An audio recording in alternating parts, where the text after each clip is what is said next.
আসছে একটা আয়াতের মধ্যে 5 ওয়াক্ত নামাজের কথা একসাথে আছে। সেটা হলো আপনারা সূরা বনী ইসরাইলের মধ্যে দেখবেন 78 মানে 78 নম্বর আয়াত। সেখানে আল্লাহ তাআলা বলেন, আকিমিস সালাতা লিদুলুকিশ শামসি ইলা গাসাকিল লাইলি ওয়া কুরআনাল ফজর ইন্না কুরআনাল ফজরি কানা মাশহুদা। নামাজ কায়েম করো, আকিমিস সালাতা, নামাজ কায়েম করো সূর্য পশ্চিম দিকে হেলার পর থেকে রাত্রর প্রথমাংশ পর্যন্ত, যখন রাত অন্ধকার হয় ওই পর্যন্ত। সূর্য পশ্চিম দিকে হেললে একটা নামাজ যোহর, এরপর একটু পরে আরেকটা নামাজ আসর, এরপরে সূর্য অস্ত যাওয়ার পর পরে মাগরিব, আর একটু অন্ধকার হইলে এশা। এই কথার মধ্যে একসাথে 4 ওয়াক্ত নামাজ। সুবহানাল্লাহ। এরপরে আল্লাহ তাআলা বলেন ওয়া কুরআনাল ফজর, এবং ফজরের কিরাত, এই যে ফজরের নামাজ এটাও তোমরা কায়েম করো। তাহলে এই আয়াতের মধ্যে একই সাথে 5 ওয়াক্ত।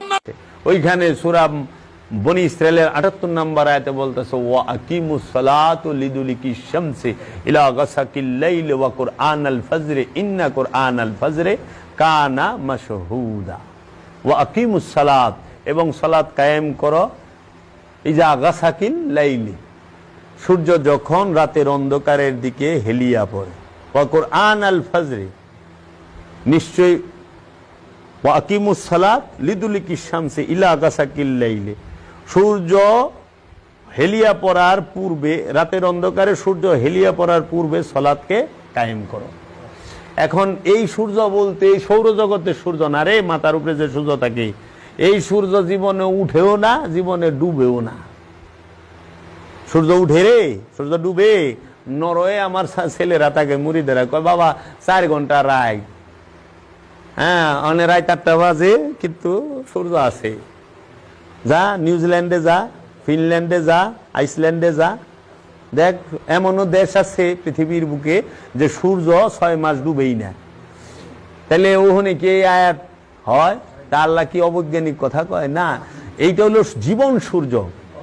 ওয়া আকিমুস সালাত, সালাত কায়েম করো লিদুলিকিশ শামসি, সূর্য যখন ঢলিয়া পড়ে, ইলা দিকে গাসাকিল, অন্ধকারে, লাইলে, রাতের, এই মৃত্যু নামক যে ঘন অন্ধকার রাত, এই রাতের দিকে তোমার জীবনটা ঢলিয়া পড়ার আগেই তুমি সালাতকে প্রতিষ্ঠিত করো।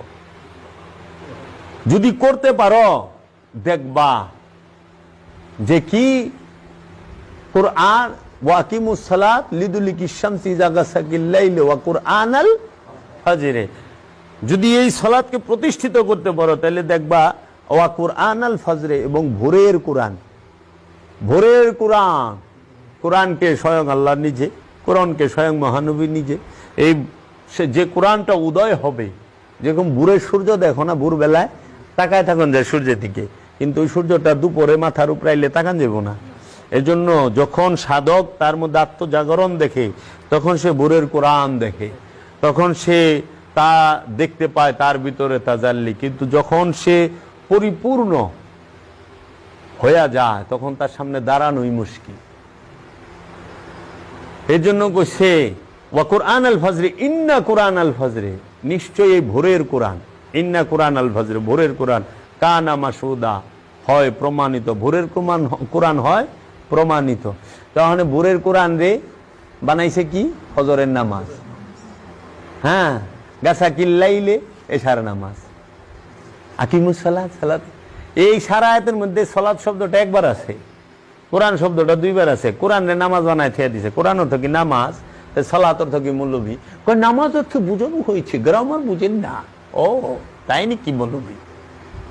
আমার কয় আপনি গ্রামার বুঝেন না, কোরআনের আরবির আর্টিকেল জানা না, এটা নামাজ সম্পর্কে বোঝানো হয়েছে। হয় কোরআন কি গ্রামার দিয়ে আইছে না দর্শন দিয়ে আইছে? কোরআন হলো আত্মদর্শন। কোরআন কি গ্রামার আর ব্যাকরণ রে? ভাষার লেগে ব্যাকরণ, ভাষার লেগে গ্রামার। ভাষা শিখতে ব্যাকরণের দরকার হয়, গ্রামারের দরকার হয়। কোরআন শিখতে গ্রামার আর ব্যাকরণের দরকার হয়। যদি হয় তাইলে মাওলা আলী যখন কোরআন শিখছে তখন তিনি ব্যাকরণ আরই আগে হিগে নাই। হযরত বেলাল এত পড়াই জানে না, তে কোরআন শিখলো কেমনি? কোরআনকে দাঁড়ান করলেন কেমনি? কিরে ওয়াইসাল কারণী জিন্দা কোরআন, জিন্দা কোরআন।